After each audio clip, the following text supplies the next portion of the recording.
오늘 본문 말씀은 사도 바울이 고린도 교회 교인들을 향해서 하나님께서 우리에게 주신 많은 특권, 자유가 있는데 그러한 특권을 남용하고 그리고 죄의 유혹에 쉽게 빠지는 그 모습을 바라보면서 이스라엘 백성들이 구약 성경을 통해서 역사 속에 남겼던 4가지의 사건을 우리에게 소개하면서 우리에게 그리스도를 통해서 자유가 주어지고 특권이 주어졌지만 그것을 자기 마음대로 남용하게 될 때 너희가 범죄 속에 빠지게 되는 거다.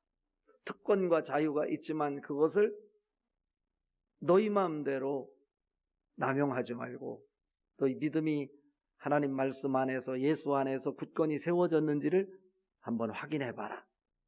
이런 교훈의 말씀을 오늘 하고 있는 것입니다.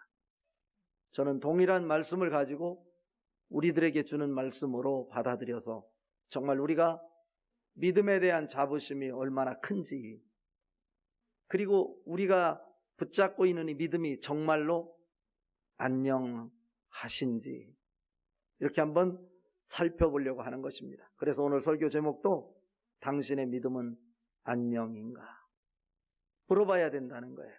자, 오늘 주어진 말씀을 통해서 하나님이 우리에게 주시고자 하는 메시지, 말씀의 근거에서 여러분 믿음을 냉철하게 점검해보는 시간 될 수 있었으면 좋겠습니다. 첫 번째로, 믿음의 사람은 은혜의 바다에서 베풀어진 세례의 복을 받고 누리는 사람입니다. 다시 말하면 하나님의 사람이라고 우리가 자처할 때 우리가 믿음의 사람이라면 은혜의 바다에서 베풀어진 세례의 복을 받은 사람인데 그 세례의 복을 받은 것으로 끝나는 것이 아니라 그 세례의 복을 누리고 사는 사람이어야 된다. 이런 말씀입니다. 오늘 읽은 말씀 중에 1절, 2절 같이 한번 읽어봅니다. 형제들아, 나는 너희가 알지 못하기를 원하지 아니하노니 우리 조상들이 다 구름 아래에 있고 바다 가운데로 지나며 모세에게 속하여 다 구름과 바다에서 세례를 받고. 이 말씀은 무슨 말씀입니까? 이스라엘 백성들이 애굽에서 430년 동안 종살이를 했는데 그 종살이로부터 해방을 얻고 자유를 얻는 그 사건을 우리에게 소개하고 있는 것입니다. 우리가 잘 알고 있는 홍해바다 사건을 우리에게 소개해 주고 있는 것입니다. 그런데 여기에서 우리가 그 홍해바다에서 물에 침수되는 그 장면을 한번 그려보세요. 애굽에서 430년 동안 정착했다. 그들은 어쩌면 애굽의 문화에 길들여져 있었어요. 43년만 살아도 그 문화에 길들여지는 것인데 430년을 살았다고 생각해봐요. 몇 대입니까? 그 애굽은 그 당시에 세계 최고의 학문과 문명을 자랑하는 나라였어요. 그곳에서 그들은 종으로 430년 살았으니 어쩌면 애굽 사람이 다 돼 있을 거예요. 그런데 하나님은 그 이스라엘 백성들이 애굽에 머물러서는 안 될 사람이라고 보신 거예요. 그곳에서 나와야 하나님의 사람으로 하늘의 빛을 보고 살아갈 것이다 라고 판단되어 모세를 지도자로 세우고 모세를 통해서 애굽에 있었던 이스라엘 백성들을 건져내는 장면이 출애굽 사건이라고 하죠. 근데 출애굽 사건에서 반드시 거쳐야 되는 과정이 있었는데 그것이 홍해를 건너는 사건이었습니다. 여기서 그림을 한번 그려보는 거예요. 이스라엘 백성들은 어떻게 해서 홍해바다를 건너서 가나안 땅을 향해 갈 수 있었는가? 지금 바울은 갑자기 이스라엘의 역사 중에 한 귀중한 사건, 홍해바다 사건을 통해서 그들이 다 누구에게 속해서 오늘 말씀해 보니까 모세에게 속하여 세례를 받았다고 말하고 있는 거예요. 모세에게 속했다? 라고 하는 게 또 뭘까? 모세가 어떤 사람입니까? 모세는 시내산에서 십계명을 받아가지고 온 사람이에요. 그리고 이스라엘 백성들에게 율법을 제공한 사람입니다.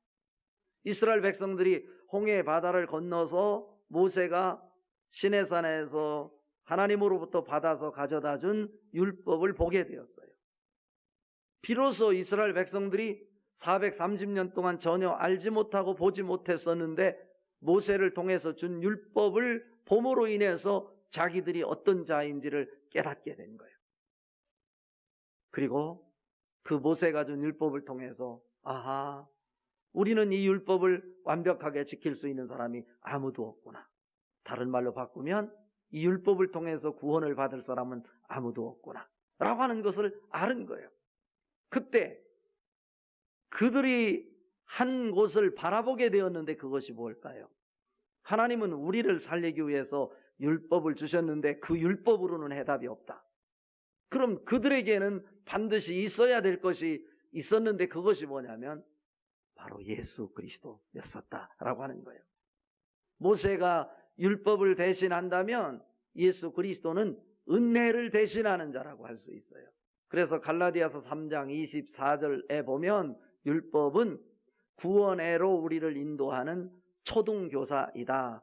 옛날 성경에 보면 몽학선생이다. 이렇게 말하고 있는 거예요. 율법이 필요 없다는 얘기가 아니에요. 구원의 길로 가려면 율법을 통해서 나를 조명해 볼 때 내가 이렇게 연약하고 율법으로는 안 되는구나. 그래서 예수가 필요하구나. 이 길을 볼 수 있게 된다는 거죠. 율법은 반드시 필요해요. 그러나 율법이 구원을 만들어내는 것은 아니란 말이에요. 율법을 통해서 누구를 보게 만드냐면 나를 보게 만들고 예수 그리스도를 보게 만드는 거예요. 그래서 이스라엘 백성들이 비로소 그 구약 세계 속에서도 예수 그리스도를 보게 된 것입니다. 근데 여기서 우리 조상들이 다 구름 아래에 있고 바닷 가운데로 지나며 모세에게 속하여 라고 얘기하고 있죠.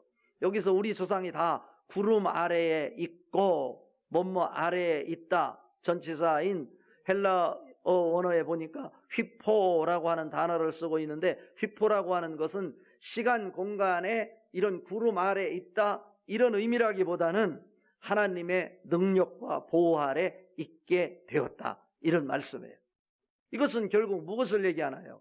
이스라엘 역사 속에서 이스라엘 백성들은 다 상식적으로 알고 있는 말씀이에요. 이스라엘 백성들이 애굽에서 430년 동안 종살이를 했는데 모세를 통해서 하나님이 구원의 역사를 이루어내셨는데 그 구원의 역사를 이루어내시는 과정 속에 낮에는 구름기둥으로 밤에는 불기둥으로 이스라엘 백성들을 인도하셨다. 그러니까 그들이 광야를 거쳐서 가나안 땅에 들어온 것, 그들의 힘으로 들어온 것이 아니라 그 뜨거운 태양빛 아래에서도 그들이 타 죽을 수밖에 없었는데 하나님께서 구름기둥으로 막아주셨다라고 하는 거예요. 밤에는 추워서 그들이 다 얼어 죽을 수밖에 없었는데 하나님께서 그 뭐로? 불기둥으로 그들을 도와주셨다. 다시 말하면 난로를 보내주셔서 그들이 얼어 죽지 않도록 지켜주셨다라고 하는 사실입니다. 이것은 결국 무엇을 얘기하나요? 구원이라고 하는 것은 전적으로 누구의 손에 달려있다? 하나님의 손에 달려있다는 거예요. 이스라엘 백성들이 정말로 광야 40년 동안 한 것이라고는 아무것도 없어요. 그들은 농사도 짓지 않았어요. 곡식을 가꾸지 않았다니까요. 그런데 하나님께서는 그들을 먹이시고 입히시고 돌봐주셨어요. 추울 때는 불을 피워주시고 더울 때는 바람을 주셨어요. 목말라 기갈에 갈증이 있을 때는 반석을 쳐서 생수가 솟아나게 하고 생수를 마시게 하셨어요. 그 하나님이 오늘 또 여러분과 함께 하십니다. 홍해 사건을 통해서 우리에게 보여주시는 것 가운데 하나 중요한 것은 이스라엘 백성들의 정체성과 존재를 결정하는 사건이다. 다시 말하면 내가 누구인지, 내가 어떤 자인지를 분명하게 깨닫게 해주고 알려주는 사건이 홍해 사건이다 라고 하는 거예요. 이스라엘 백성들은 어쩌면 물속에 들어가 홍해 바다에서 다 물속에 매장되어 그 소용돌이 속에 그들은 살아남을 사람이 한 사람도 없었어요. 그런데 이스라엘 백성들이 죽었어야 될 것인데 그들을 대신해서 하나님은 누구를? 애굽의 군사들을 대신 죽게 했다는 거예요. 그리고 이스라엘 백성들은 물속에 빠져 죽었어야 되는데 가나안 편에서 하나님의 눈으로 보니까 물속에서 죽었어야 될 사람이 살아서 나오는 거예요. 아무렇지 않게 죽은 자들이 살아나오는 거예요. 이게 바로 뭐냐면 세례예요. 세례. 세례가 어떻습니까? 내가 그동안 세상을 주인으로 모시고 살던 사람이 세례라고 하는 의식을 통해서 세상의 것은 죽고 죽었어야 마땅한 나인데 모세에게 속함으로 그들이 세례를 받고 그곳에서 살아나게 됐던 것처럼 모세가 예수 그리스도의 예표라고 하면 실제의 실체인 예수 그리스도에게 우리가 속함으로 예수 그리스도를 믿는 것, 믿음 하나 때문에 세상에서 죽었어야 될 사람, 세상의 재앙만 죽게 하고 나는 다시 예수 이름으로 살아나게 하셨다라고 하는 거예요. 이 세례의 축복이 여러분에게 오늘도 작동될 수 있기를 바랍니다. 이것을 지금 사도 바울이 누구에게? 고린도 교회 교인들에게 교훈으로 전하고 있는 거예요. 홍해 바다 이 사건을 통해서 모세에게 속하여 너희가 다 세례를 받았다. 너희 조상이 세례를 받았다. 다시 말하면 우리가 오늘을 살아가는 우리의 삶의 현장에서 우리는 다 이 사실을 잊지 말고 이 사실을 축복으로 누리며 살아야 된다라고 하는 거예요. 여러분은 다 물속에 너나 할 것 없이 조상들과 더불어 다 홍해 바다로 빠져 들어갔던 사람이요. 나올 수 없어요. 바닷속에서 살아남을 사람이 누가 있어요? 다만 내가 모세를 바라봤더니 모세와 연합하여 내가 그 물속에서 생명으로 살아난 줄 믿습니다. 이것이 바로 세례라는 거예요. 세상의 것은 죽고 예수 생명이 예수와 연합함으로 다시 살아나게 된 것.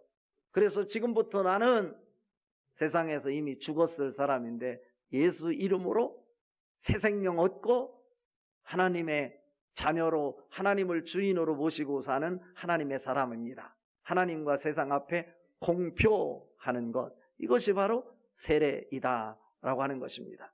이것을 누려야 된다는 거예요. 이것이 바로 복이라는 거예요.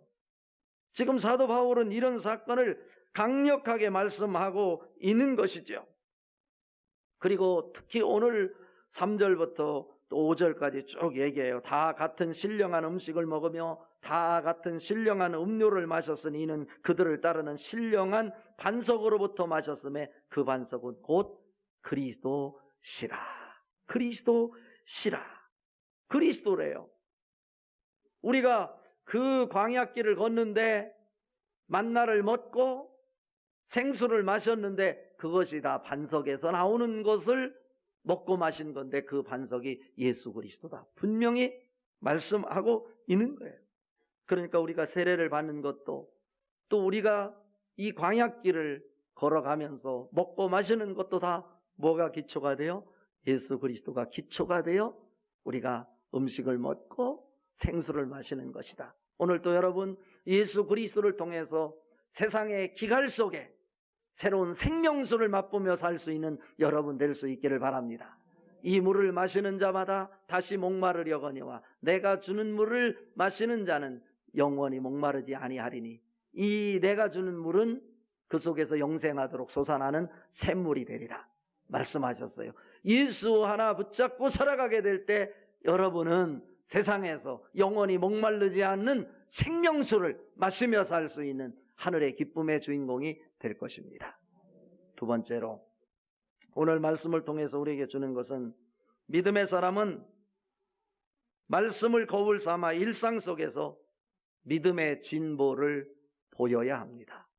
그냥 구원받은 것으로 만족하는 것이 아니라 이제 예수 그리스도를 통해서 구원받았다면 내가 믿음의 사람이라면 그냥 홍해 바다를 건넌 것으로 만족하지 않고 하나님이 주신 비전의 목표점인 가나안을 향해서 끊임없이 달려가는 믿음의 진보를 보여야 된다라고 하는 거예요. 자, 오늘 읽은 말씀 5절 6절 같이 읽어봅니다. 그러나 그들의 다수를 하나님이 기뻐하지 아니하셨으므로 그들이 광야에서 멸망을 받았느니라. 이러한 일은 우리의 본보기가 되어 우리로 하여금 그들이 악을 즐겨한 것 같이 즐겨하는 자가 되지 않게 하려 함이니. 무슨 말씀입니까? 이스라엘 백성들이 다 물속에 빠져 죽었어야 될 사람인데 그들이 새 생명으로 물속에서 살아나왔대요. 그들이 홍해 바다에서 살아나올 수 있었던 것은 모세에게 속함으로 살아나올 수 있었어. 모세와 연합함으로 살아나올 수 있었어. 그렇다면 그 모세를 통해서 주시는 그 율법의 메시지가 있었을 것인데 하나님이 기뻐하시지 아니했다고 오늘 말씀하고 있잖아요. 그러나 그들의 다수를 하나님이 기뻐하지 아니하셨으므로, 다시 말하면 은혜를 깨닫지 못하고 여전히 자기 방식으로 살아가고 있었다, 이런 얘기예요. 그래서 오늘 읽은 말씀 중에 7절부터 10절까지요 쭉 당시의 이스라엘의 역사 속에 이스라엘 백성들이 율법을 붙잡고 말씀을 붙잡고 하나님이 이끄는 대로 가야 됐을 사람들이 지금 하나님 앞에 범죄하고 있다, 4가지 죄악을 지적하고 있는 거예요. 4가지가 무엇인가요? 첫 번째는 우상 숭배예요. 이것은 결국 뭐를 얘기하냐면 모세가 시내산에 십계명을 받으러 올라갔을 때 40일 동안 그들이 더 이상 기다리지 못하고 아론을 중심으로 해서 그들이 금 송아지를 만들어 놓고 하나님이라고 외치며 뛰놀고 춤추고 있을 때 하나님께서 분노하셨던 사건. 그래서 결국 하나님이 레위인들을 통해서 그들 우상 섬기는 사람들을 칼로 쳐 죽이게 했는데 몇 명이 죽였냐면 3,000명을 죽이게 만들었어요. 그러니까 하나님이 얼마나 분노하셨는지를 우리가 알 수 있잖아요. 이것이 출애굽기 32장에가 소개가 되고 있고, 두 번째는 간음 사건이에요. 간음 사건. 이스라엘 백성들이 모압을 지날 때 모압 여인들과 간음을 했어. 그들이 섬기는 바알 부호를 경배한 사건인데 민수기 25장에서 구체적으로 소개가 되고 있어요. 하나님께서 얼마나 분노하셨는지 그들에게 연병으로 심판하시고요, 하루에 몇 명을 죽게 했냐면 23,000명이 몰살당해서 죽게 만들었어요. 이게 얼마나 큰 사건입니까? 여기서 우상을 간음을 했다. 실제로 이들은요 모압 여인들을 데리고 가서 하나님 앞에 제사한다고 하면서 음행을 저질렀어요. 여기서 음행이라고 하는 건 실질적으로 우리 사회에서 유행하고 있는 미투와 관계되는 그런 사건이기도 하지만, 하나님이 있어야 될 자리에 하나님이 있지 않고 그 자리에 내가 있는 것, 그거 간음이에요. 우상 섬기는 거요. 하나님을 붙잡아야 될 사람이 하나님이 아니고 또 다른 것을 그 자리에 놓는 것, 우상이고 간음일 것이라, 이런 말이에요. 혹시 우리의 모습은 어떤지 되돌아다 봐야지 않겠어요?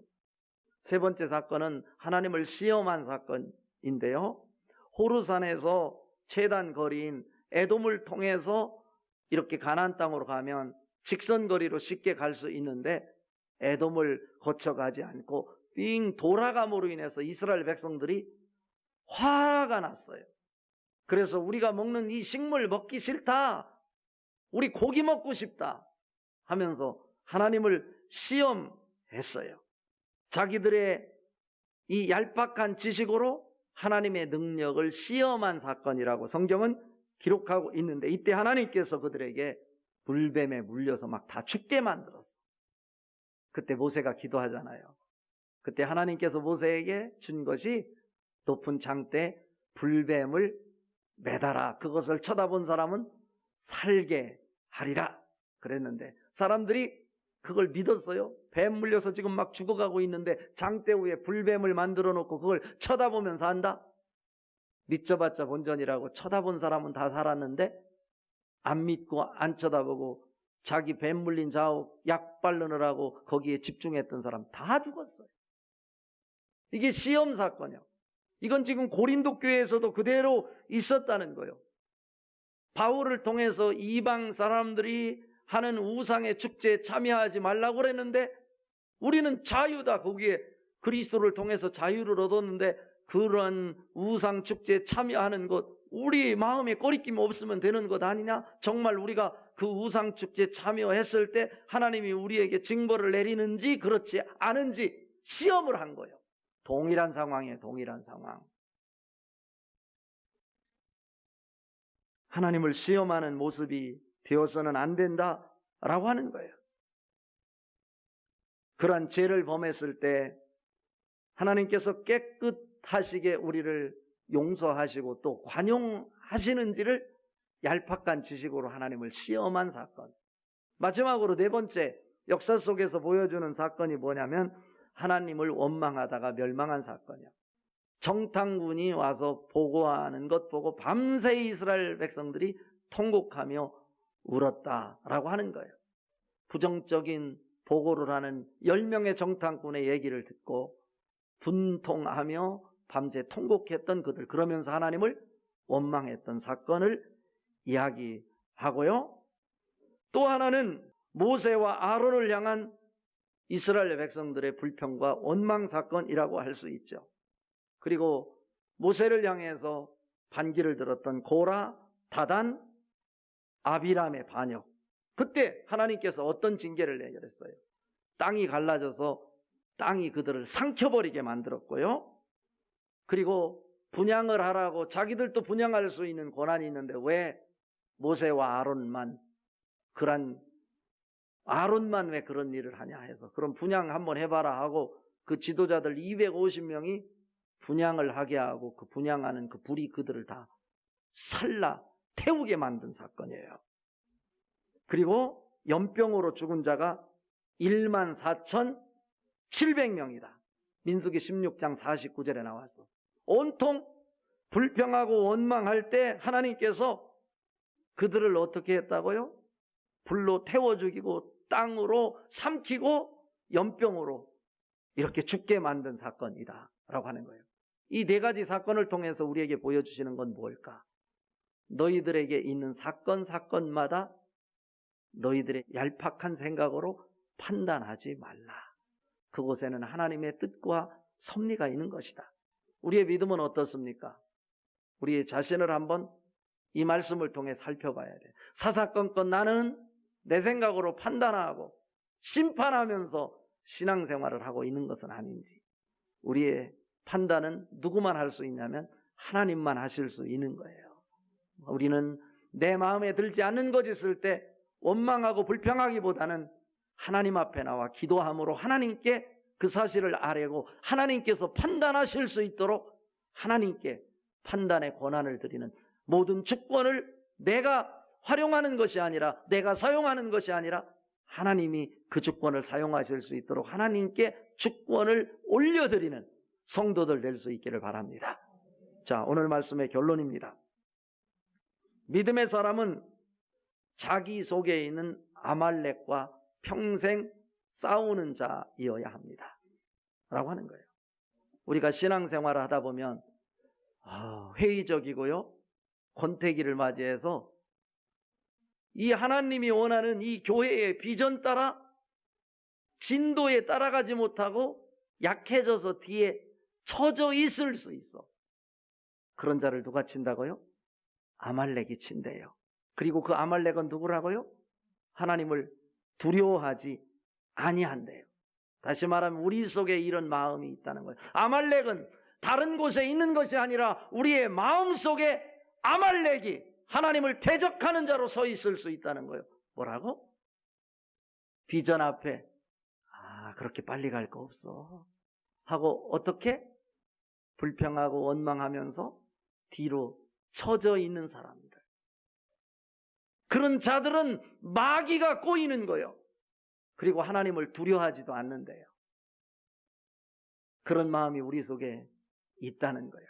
결국 우리가 믿음에 승리하려면 어떻게 해야 된다는 거예요? 너희 마음속에 끊임없이 너를 흔들고 있고 너로 하여금 나태하게 하고 믿음을 놓게 하고, 그래서 앞서가는 자가 아니라 모세와 속하여 연합한 자가 아니고 예수와 연합한 자가 아닌 뒤에 처져서 교회 공동체에 속하지 못한 채 불평하고 원망하고 싶은 그런 마음, 그게 다 아말렉이란다. 하나님이 그들과 대대에 싸우리라, 대대로 싸우리라 한 말씀은 뭐냐면, 너가 그리스도와 연합하여 너 속에 너를 흔들고 있는 아말렉과 평생 이 땅에 있는 동안 예수 그리스도께서 오실 때까지 싸워야 될 사명이다 라고 하는 거예요.